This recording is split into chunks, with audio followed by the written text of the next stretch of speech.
আছে, আমাদের কত মানুষ দুনিয়া থেকেও বিদায় হয়ে গেছে।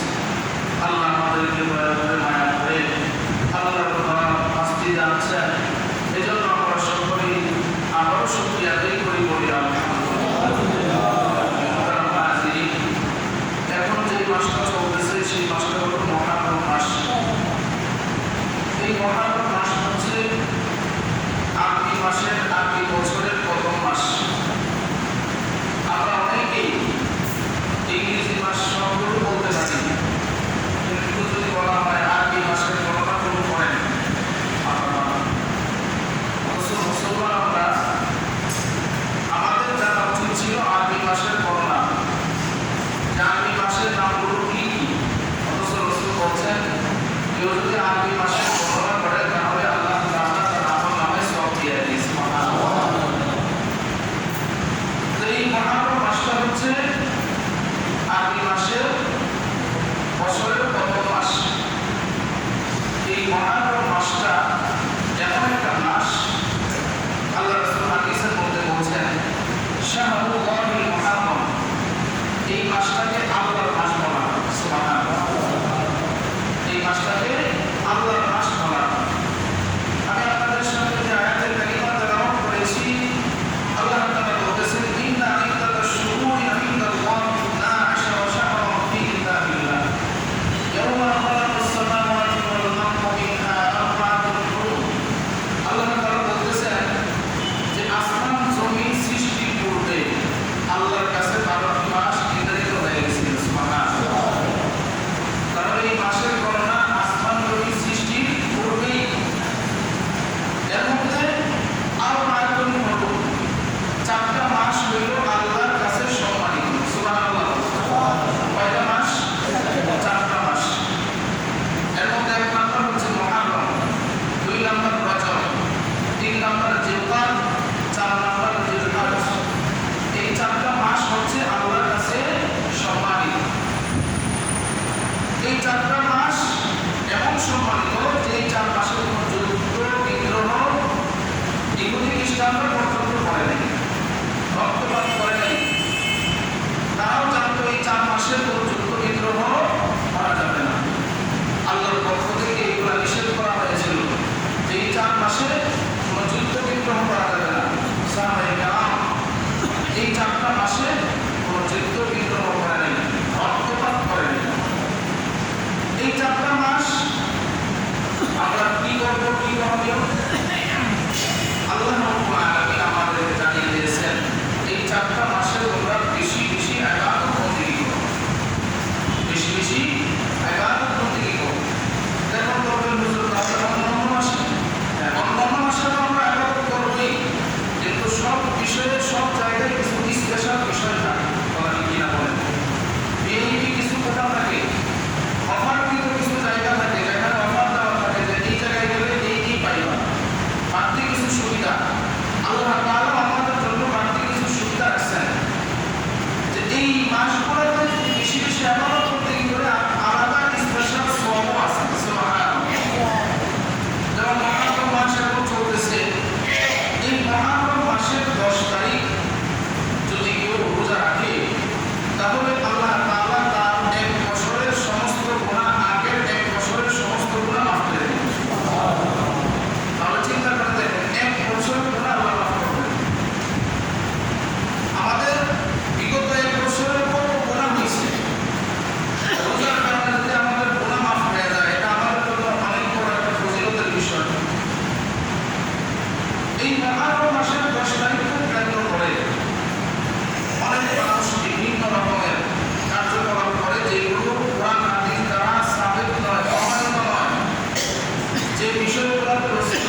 কিন্তু আমরা এমন একটা কাজ করি যেটা হলো যে আমরা মনে করি হযরত হুসাইন রাদিয়াল্লাহু তাআলা আনহু এই দিনে কারবালার ময়দানে শহীদ হয়েছেন, এই জন্য এই মুহররম মাসের 10 তারিখে ফজিলতপূর্ণ করা হয়েছে। এই বিষয়টা ভুল। হযরত হুসাইন রাদিয়াল্লাহু তাআলা আনহু শাহাদাত ঘটেছে হিজরির প্রায় 7 শতাব্দীর পরে। হিজরির প্রায় 7 শতাব্দীর পরে। আর আল্লাহ তাআলা এই 12 মাসকে গণনা করছেন আসমান জমিন সৃষ্টির পূর্বে থেকে। সুবহানাল্লাহ। সুতরাং এই দিনকে কেন্দ্র করে যারা শিয়ারা আছেন তারা যে নাজিয়া মিছিল বাহির করে, র্যালি বাহির করে, মাতম করে, এগুলো কোরআন হাদিসের দ্বারা তো প্রমাণিত নয়, এগুলো নিষেধ। এবং তাদের শরীরের মধ্যে এরকম লেগ দিয়ে দেখেন হাই হুসাইন বলে তাদের শরীর কেটে ফেলে, এগুলো সম্পূর্ণ নিষেধ।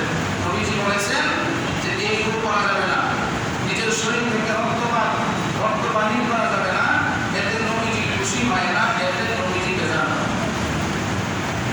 একটা জিনিস মনে রাখবেন, ইসলাম শান্তির ধর্ম। ইসলাম কখনো অশান্তি পছন্দ করে না। আল্লাহ তাআলা কোরআনে বলেছেন ইন্নাদ দীনা ইনদাল্লাহিল ইসলাম। ইসলাম হচ্ছে শান্তির ধর্ম। এই যে আমরা এখন মুসলমানের মধ্যে মারামারি কাটাকাটি, এটা কিন্তু ছিল না। এটা কিভাবে হয়েছে এর ইতিহাস আছে। মুসলমান শাসন করেছে অনেক বছর। মুসলমানদের মধ্যে ফাটলের ধর্ম কিভাবে মুসলমানদের মধ্যে এই অবস্থার সৃষ্টি হলো? আমরা খুব খেয়াল করবো কথাগুলো যে মুসলমানের যারা খলিফা নিযুক্ত হয়, হাদিস এবং কোরআনের দ্বারা প্রমাণিত 4টা বিষয়, যে খলিফা নিযুক্ত হওয়ার 4টা বিষয়। আল্লাহ রাব্বুল আলামিন যাদেরকে খলিফা নিযুক্ত করেছেন নবীজি দুনিয়া থেকে বিদায় হওয়ার পরে, হাদিস দ্বারা প্রমাণিত, কোরআন দ্বারা প্রমাণিত যে 4টা মাধ্যমে খলিফা নিযুক্ত হয়েছে। 1 নম্বর হলো ইশারা। 1 নম্বর কি বলেন? ইশারা। 2 নম্বর হইল আগের খলিফা পরের খলিফাকে ঘোষণা করে দিয়েছে যে উনি খলিফা হবেন। 3 নম্বর মজলিসে শুরার মাধ্যমে যে কয়েকজন বিশেষ ব্যক্তিকে একটা শুরা, একটা দল বানিয়ে দেওয়া হয়েছে, তারা যাদেরকে রায় দিবে সেই খলিফা হবে। 4 নম্বর কিছু বিশেষ আম জনতার মানুষের মাধ্যমে, বায়াতের মাধ্যমে খলিফা নিযুক্ত হয়েছে। তাহলে আমরা কয়টা বিষয় জানতে পারলাম? 4টা বিষয়। এখন খেয়াল করেন, ইশারা। নবীজি যখন অসুস্থ হয়ে গেলেন তখন নবীজি বললেন যে আমার পরিবর্তে হযরত আবু বকর সিদ্দিক রাদিয়াল্লাহু তাআলা আনহুকে বলো যে তিনি যেন নামাজ পড়ায়। আর খলিফা নিযুক্ত হওয়ার একটা মাধ্যম হইল, যিনি খলিফা হবেন তিনি মুসলমানের ইমামতি করবেন, ঈদের মাঠে নামাজ পড়বেন, মসজিদে নামাজ পড়াবেন, মুসলমানদের ইমামতি করবেন। তাহলে নবীজি আবু বকর সিদ্দিক রাদিয়াল্লাহু তাআলা আনহুকে এই কথা বলার উদ্দেশ্য এটা যে নবী ইশারাটা বুঝিয়েছেন, সরাসরি বলেন নাই যে আমার পরে আবু বকর খলিফা হবে, কিন্তু নবীজি ওনার ইশারার মাধ্যমে নবীজি বুঝাইছেন যে আমার পরে খলিফা হবে হযরত আবু বকর। সুবহানাল্লাহ। হাদিসের মধ্যে আসছে, বুখারী শরীফে এক মহিলা নবীজির কাছে আসছে। নবীজির কাছে আয়েশা বলছে, ও পয়গম্বর, আমার কিছু বিষয় জানার ছিল। নবীজি বলছেন ঠিক আছে বলো। অনেক বিষয়ে কথা বলার পরে শেষ পর্যায়ে নবীকে বলে, ও পয়গম্বর, আপনি যখন দুনিয়াতে থাকতেন না তখন আমরা কার কাছ থেকে জানবো, কার কাছে আসবো? তখন নবীজি বলছেন কেন, আমার পরে তো আবু বকর আছে, তাদের কাছে আসবে। বোঝা গেল নবীজির পরে নবীজি ইশারাতে বুঝাইছেন যে আবু বকর খলিফা হবে। আবু বকরের পরে হযরত ওমর রাদিয়াল্লাহু তাআলা আনহু খলিফা হবে। উহুদের ময়দানে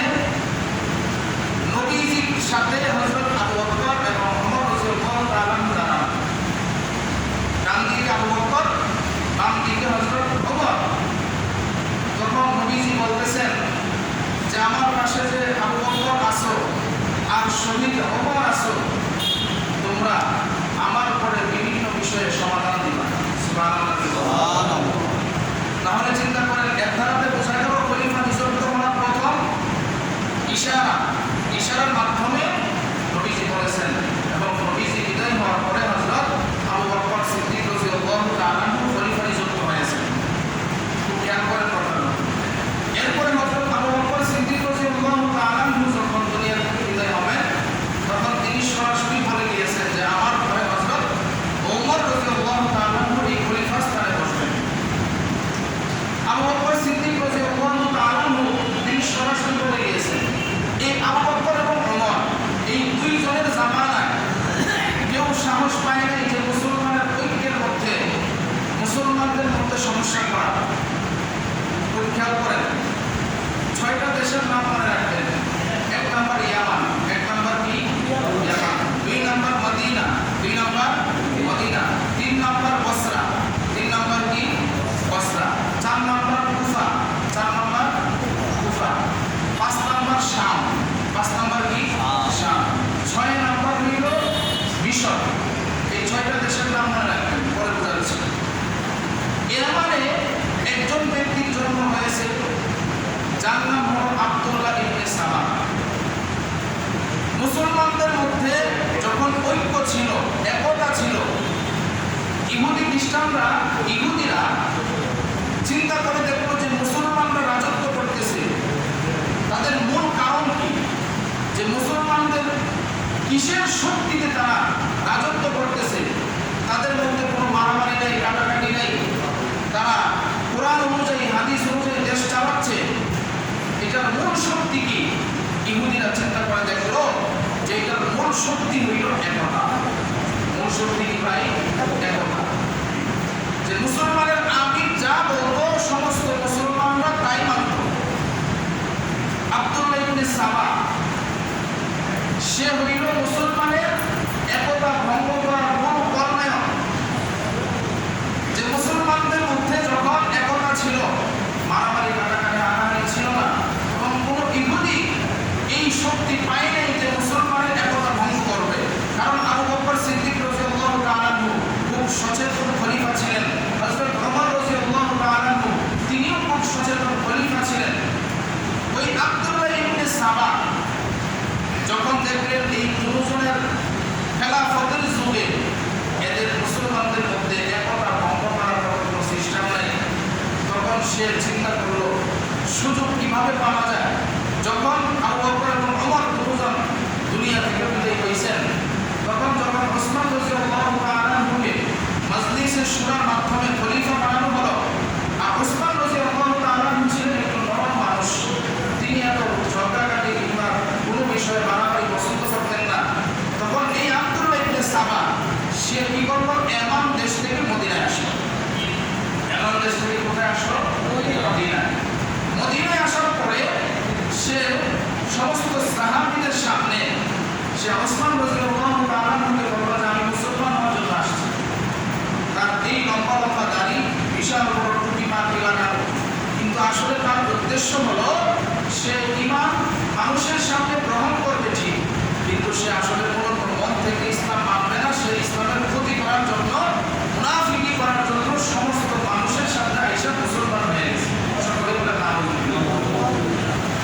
এই যে মুসলমান হইল, খেয়াল করেন, মুসলমান হওয়ার পরে সে তো আসলে মুসলমান নিজের মন থেকে হয় নাই, ইসলামকে ধ্বংস করার জন্য, মুসলমানের একতা নষ্ট করার জন্য। কারণ সে চিন্তা করলো যে মুসলমান তো এমন বদরের প্রান্তরে 313 জন, আর কাফের বেঈমান 1000, 313 জনের সাথে 1000 করে উঠতে পারে নাই।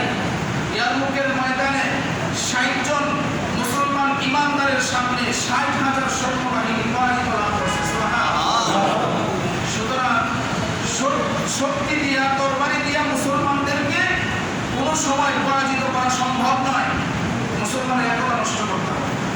সে কিছুদিন মদিনায় থাকলো, থাকার পরে সে মানুষের সামনে এমন কিছু করা শুরু করলো, ওসমান রাদিয়াল্লাহু তাআলা অগোচরে ওসমান রাদিয়াল্লাহু তাআলা বিভিন্ন বিষয়ে সমালোচনা করা শুরু করলেন, এবং সে এক পর্যায়ে রাদিয়াল্লাহু তাআলা আনহুকে বলল যে আমাকে আপনি মদিনার গভর্নর বানান, মদিনার গভর্নর আমাকে বানান।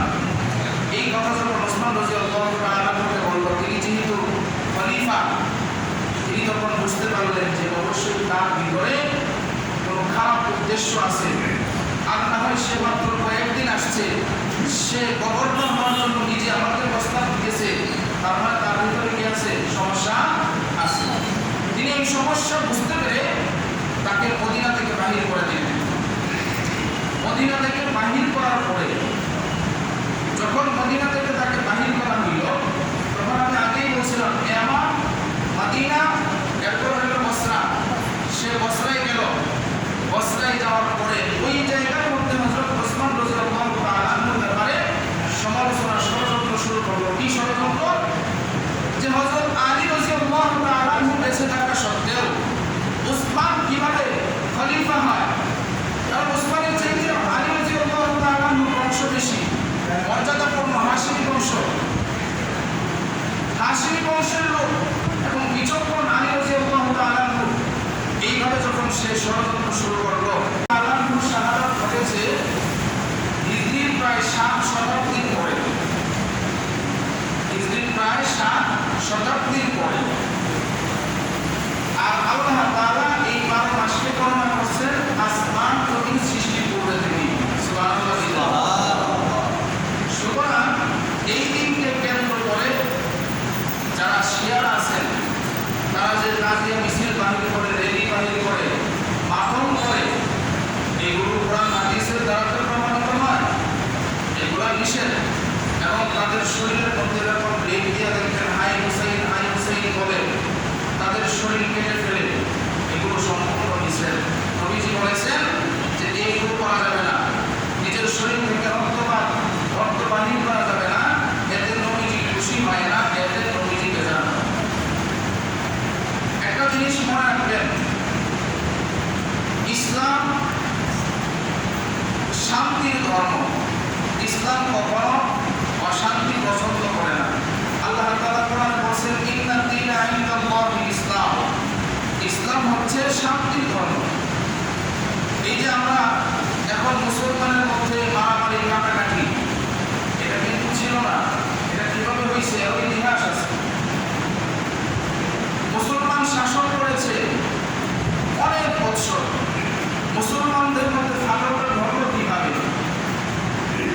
কিভাবে মুসলমানদের মধ্যে এই অবস্থার সৃষ্টি হলো? আমরা খুব খেয়াল করবো কথাগুলো, যে মুসলমানের যারা খলিফা নিযুক্ত হয়, হাদিস এবং কোরআনের দ্বারা প্রমাণিত 4টা বিষয়, যে খলিফা নিযুক্ত হওয়ার 4টা বিষয়। আল্লাহ রাব্বুল আলামিন যাদেরকে খলিফা নিযুক্ত করেছেন নবীজি দুনিয়া থেকে বিদায় হওয়ার পরে, হাদিস দ্বারা প্রমাণিত, কোরআন দ্বারা প্রমাণিত যে 4টা মাধ্যমে খলিফা নিযুক্ত হয়েছে। 1 নম্বর হইল ইশারা। 1 নম্বর কি বলে? ইশারা। 2 নম্বর হইল আগের খলিফা পরের খলিফাকে ঘোষণা করে দিয়েছে যে উনি খলিফা হবেন। 3 নম্বর মজলিসে শূরার মাধ্যমে, যে কয়েকজন বিশেষ বিশেষ ব্যক্তিকে একটা শূরা, একটা দল বানিয়ে দেওয়া হয়েছে, তারা যাদেরকে রায় দিবে সেই খলিফা হবে। 4 নম্বর কিছু বিশেষ বিশেষ আম জনতার মানুষের মাধ্যমে, বায়াতের মাধ্যমে খলিফা নিযুক্ত হয়েছে। তাহলে আমরা কয়টা বিষয় জানতে পারলাম? 4টা বিষয়। এখন খেয়াল করেন, ইশারা। নবীজি যখন অসুস্থ হয়ে গেলেন, তখন নবীজি বললেন যে আমার পরিবর্তে হযরত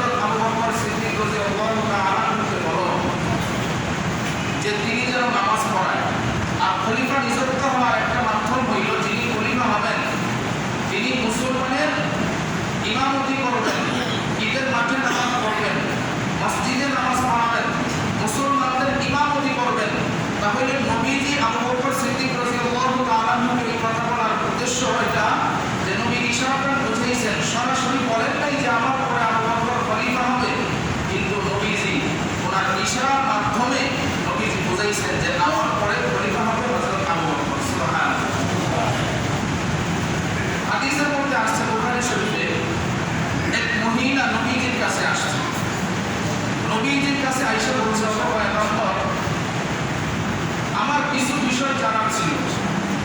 নবীজি বলছেন ঠিক আছে বলো। অনেক বিষয়ে কথা বলার পরে শেষ পর্যায়ে নবীকে বলে, পয়গম্বর, আপনি যখন দুনিয়াতে থাকতেন না তখন আমরা কার কাছ থেকে জানবো, কার কাছে আসবো? তখন নবীজি বলছেন কেন, আমার পরে তো আবু বকর ওমর আছে, তাদের কাছে আসবা। সুবহানাল্লাহ। বোঝা গেল নবীজির পরে নবী ইশারাতে বুঝাইছেন যে আবু বকর খলিফা হবে, আবু বকরের পরে হযরত ওমর রাদিয়াল্লাহু তাআলা খলিফা হবে। সুবহানাল্লাহ। উহুদের ময়দানে নবীজির সাথে হযরত আবু বকর এবং ওমর রাদিয়াল্লাহু তাআলা দাঁড়ান। ডান দিকে আবু বকর, বাম দিকে হযরত ওমর।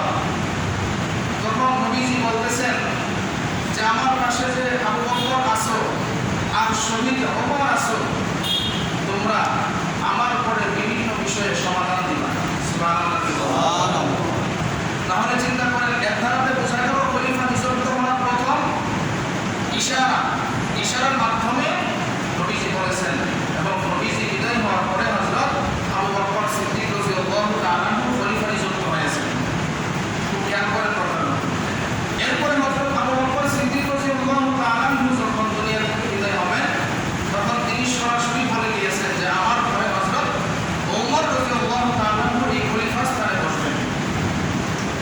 আবু বকর সিদ্দিক রাদিয়াল্লাহু তাআলা তিনি সরাসরি বলে দিয়েছেন, এই আবু বকর এবং ওমর এই দুইজনের জামানায় কেউ সাহস পায় নাই যে মুসলমানের ঐক্যের মধ্যে, মুসলমানদের মধ্যে সমস্যা করা। খেয়াল করেন, 6টা দেশের নাম মনে রাখবেন।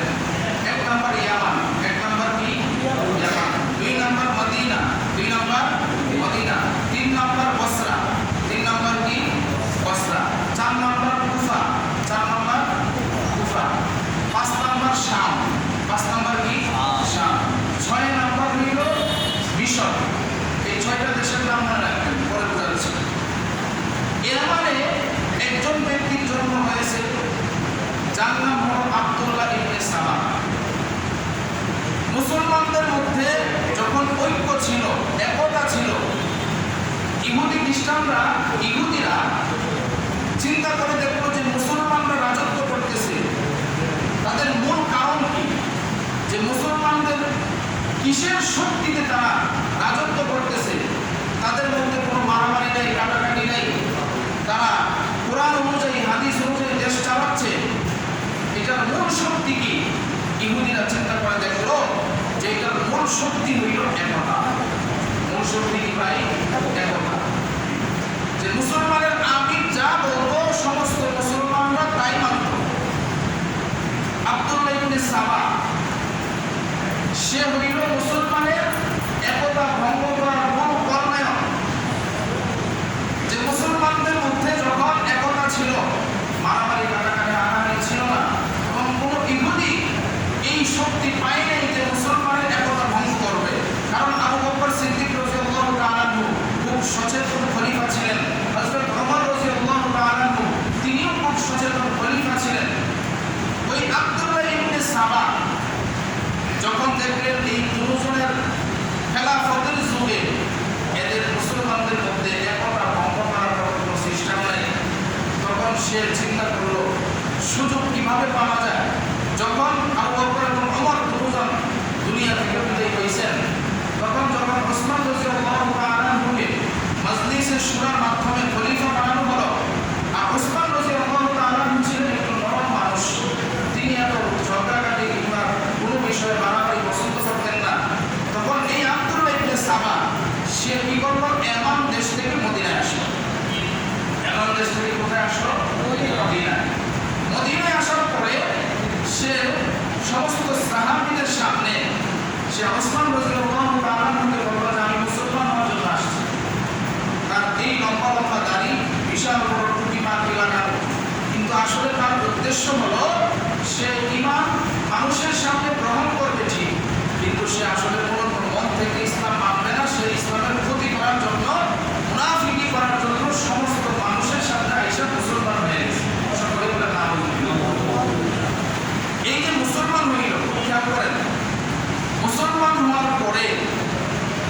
সে তো আসলে মুসলমান নিজের মন থেকে হয় নাই, ইসলামকে ধ্বংস করার জন্য, মুসলমানের একতা নষ্ট করার জন্য। কারণ সে চিন্তা করল যে মুসলমান তো এমন বদরের প্রান্তরে 313 জন আর কাফের বেঈমান 1000, 313 জনের সাথে 1000 করে উঠতে পারে নাই।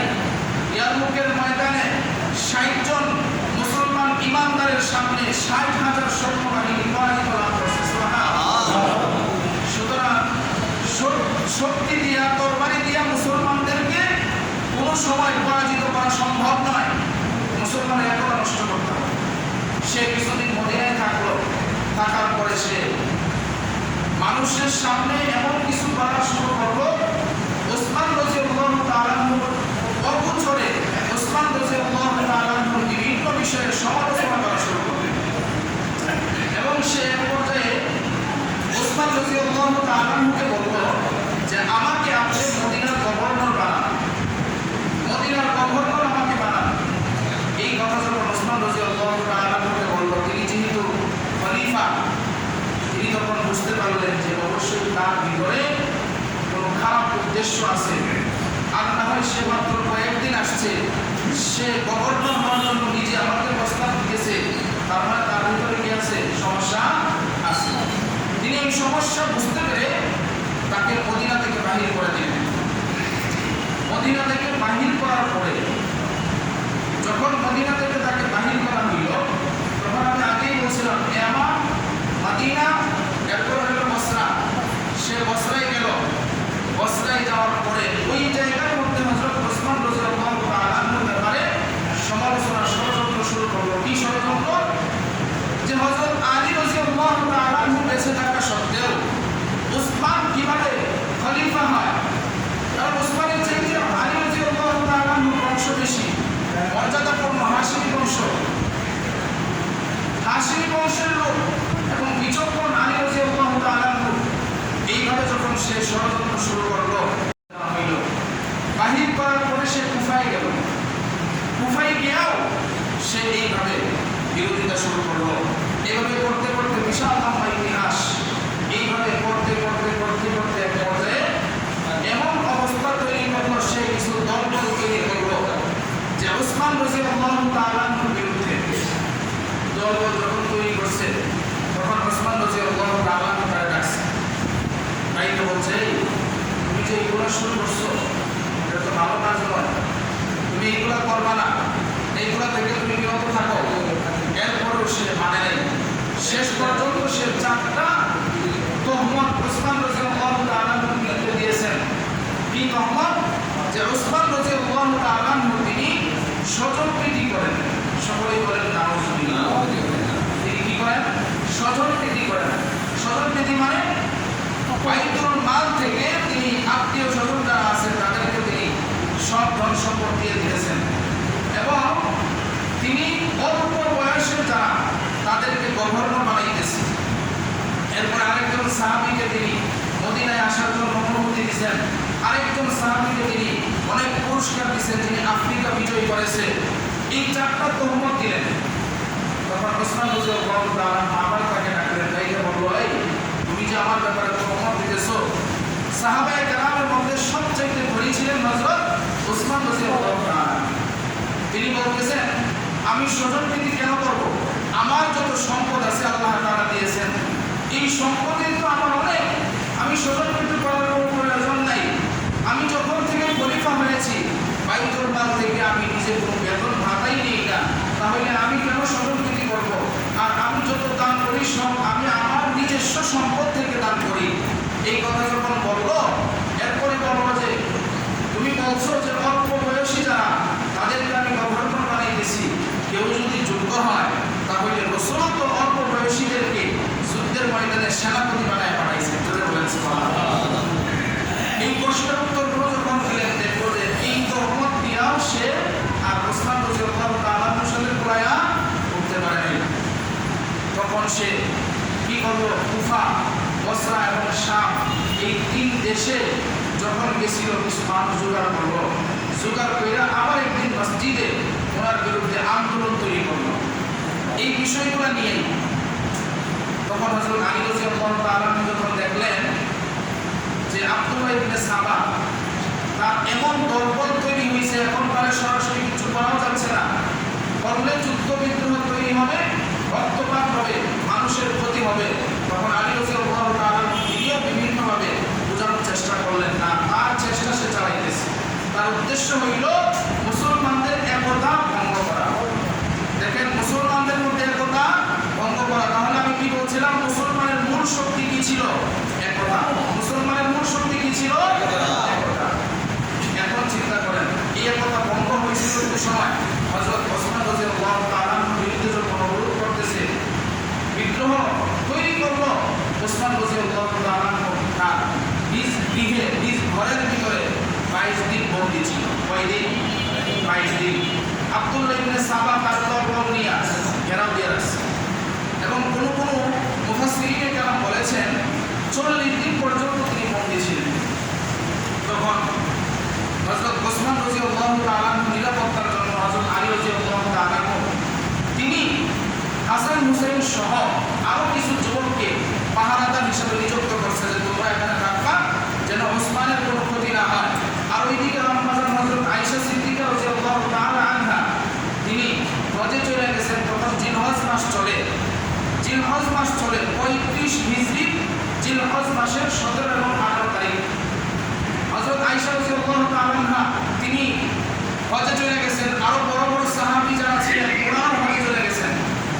আর এদিকে ওসমান রাদিয়াল্লাহু তাআলা অবরুদ্ধ হয়ে আছে। তখন ওসমান রাদিয়াল্লাহু তাআলা কোরআনে কারীম তেলাওয়াত করতেছেন। কি তেলাওয়াত করতেছেন? কোরআনে কারীম। কোরআনে কারীমের সূরা বাকারা 36 নম্বর আয়াত।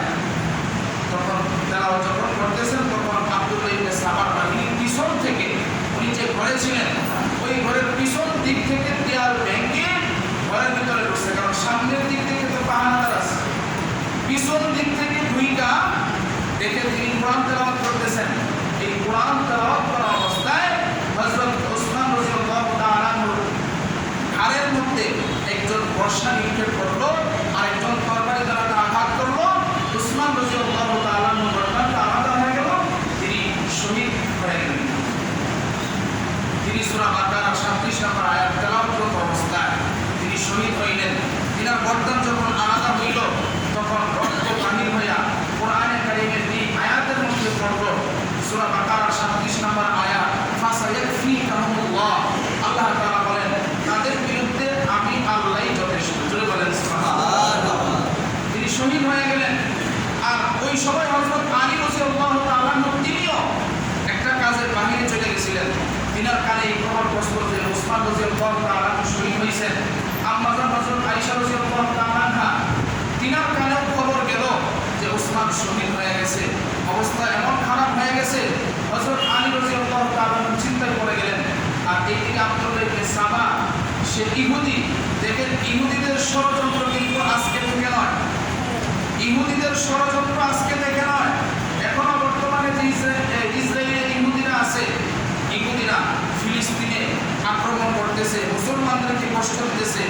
যে ইহুদিরা আল্লাহর পয়গম্বরকে ছাড়ে নাই, সাহাবায়ে কেরামদেরকে ছাড়ে নাই, এরপরে এখন বর্তমানে আমরা যারা আছি আমাদের বিরুদ্ধেও ষড়যন্ত্র করতেছে। তাহলে দেখেন ইহুদিদের ষড়যন্ত্র কত কঠিন। তখন আব্দুল্লাহ ইবনে সাবা কি করলো? সে চিন্তা করলো যে এখন যদি কেউ খলিফা নিযুক্ত হয়, আর সে খলিফা নিযুক্ত হয়ে সর্বপ্রথম কি করবে? ওসমান রাদিয়াল্লাহু তাআলা হত্যা, যে হত্যা করেছে এই হত্যার জন্য তাকে শাস্তি দিবে। সে তখন চিন্তা করলো যে এখন কি করা যায়, যে এখন সে চিন্তা করলো আলী রাদিয়াল্লাহু তাআলাকে খলিফা নিযুক্ত করি। আর আলী রাদিয়াল্লাহু তাআলা একজন এমন মানুষ যে তারা হরা করে কোনো কাজ করবে না, সে আস্তে আস্তে আগে খেলাফত বোঝাবে, এরপরে সে এটার বিচার করবে। আর অন্য কেউ যদি খলিফা হয় তাহলে আগে সে বিচার করবে ওসমান রাদিয়াল্লাহু তাআলার হত্যা, তাহলে আমরা ফেঁসে যাব। সে আবার এমন একটা অবস্থা তৈরি করলো যে হযরত আলী রাদিয়াল্লাহু তাআলাকে খলিফা নিযুক্ত করার জন্য কিছু মানুষ তৈরি করলো। তাহলে খলিফা নিযুক্ত করার 4টা মাধ্যম বলছিলাম। 1 নম্বর হইল ইশারা, 2 নম্বর হইল যিনি খলিফা থাকবেন তিনি বলে যাবেন, 3 নম্বর মজলিসে শুরার মাধ্যমে, 4 নম্বর হইল যারা বিশেষ বিশেষ কিছু ব্যক্তি আছে তারা প্রথমে বায়াত গ্রহণ করবে, এরপরে বাকি যারা সাধারণ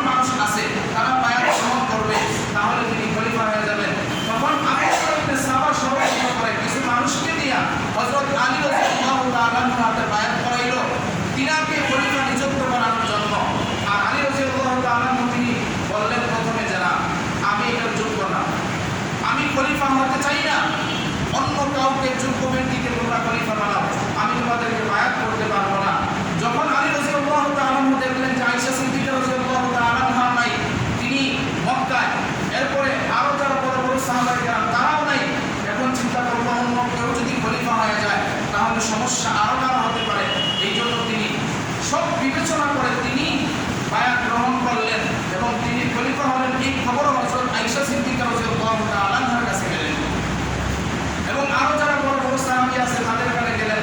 আয়েশা রাদিয়াল্লাহু তাআলা আনহা চিন্তা করলেন যে এই মুহূর্তে তো তার খলিফা নিযুক্ত করাটা ভুল হয়েছে, আগে তো উসমান রাদিয়াল্লাহু তাআলা আনহুর বিচার করতে হবে, এরপরে খলিফা নিযুক্ত করতে হবে। আয়েশা সিদ্দিকা রাদিয়াল্লাহু তাআলা আনহা তিনি মক্কা থেকে মদিনা থেকে আসতেছিলেন, কিন্তু এই খবর শুনে আবার তিনি মক্কায় চলে গেলেন। এই ইতিহাস এভাবে আর লম্বা ইতিহাস হযরত হুসাইন রাদিয়াল্লাহু তাআলা আনহু কিভাবে শহীদ হয়েছেন এই ইতিহাস ইনশাআল্লাহ হবে আজকে এই পর্যন্ত। তাহলে দেখেন মুসলমানদের এক নাম্বার শক্তি ছিল কি? একতা, যার কারণে মুসলমানরা শাসন করেছে। আর এই একতা নষ্ট করার জন্য মূল নায়ক হচ্ছে আব্দুল্লাহ ইবনে সালাম। সে মুসলমানদের একতা নষ্ট করেছে। একতা নষ্ট হয়েছে কোন সময়? হযরত ওসমান রাদিয়াল্লাহু তাআলা আনহুকে হত্যা করা। তাহলে এরপরেই কিন্তু মুসলমানদের মধ্যে মারামারি কাটাকাটির সামনে ইতিহাসে আছে। তাহলে চিন্তা করেন এই যে মুহররম মাস, এই মুহররম মাসের 10 তারিখে যে হুসাইন রাদিয়াল্লাহু তাআলা আনহুর ঘটনা, এটা ইতিহাসে হিজরি 60 শতাব্দীর পরে এই ঘটনা, কিন্তু অবশ্যই এটা দুঃখজনক। কিন্তু হুসাইন রাদিয়াল্লাহু তাআলা আনহুর একটা বিষয় আপনাদেরকে বলে দেই, তিনি যখন কারবালার ময়দানে বসলেন তখন তাঁবুতে তিনি ঘুমাইতেছিলেন, তার সাথে ওনার পরিবার সহ বোনেরাও ছিল। তখন তিনি স্বপ্নে হঠাৎ করে স্বপ্ন দেখে জাগ্রত হইলেন। জাগ্রত হওয়ার পরে তিনি আর জিজ্ঞাসা করতেছে, ভাই আপনি এমন করলেন কেন? আমি স্বপ্নে দেখছি। কি স্বপ্ন? যে আমি নানার সাথে সাক্ষাৎ করতেছি, এই স্বপ্ন দেখছি। জুড়ে বলেন সুবহানাল্লাহ। তখন তিনি আর বোন কান্না করতেছে। নানার সাথে সাক্ষাৎ করা মানে তিনি বাঁচবে না, এমন একটা ইঙ্গিত পাওয়া যায়। বোন যখন কাঁদতেছে, হুসাইন রাদিয়াল্লাহু তাআলা বলতেছে, শোনো, আমি দুনিয়া থেকে বিদায় হওয়ার পরে তোমরা কেউ মাতন করবা না। মাতন মানে কান্না করবা না। এই যে দেখেন এখন শিয়ারা যা করে, এই শিয়াদের ইতিহাসও আমি আপনাদের সামনে সংক্ষিপ্ত হিসাবে গর্ব করি। শিয়া আসলে কেমন কি হইল? তাহলে এই যে মুসলমানের একতা ভঙ্গ করলো, এই এরপর থেকেই কিন্তু মুসলমানদের মধ্যে যাই ঝামেলা মারামারি কাটাকাটি শুরু হলো।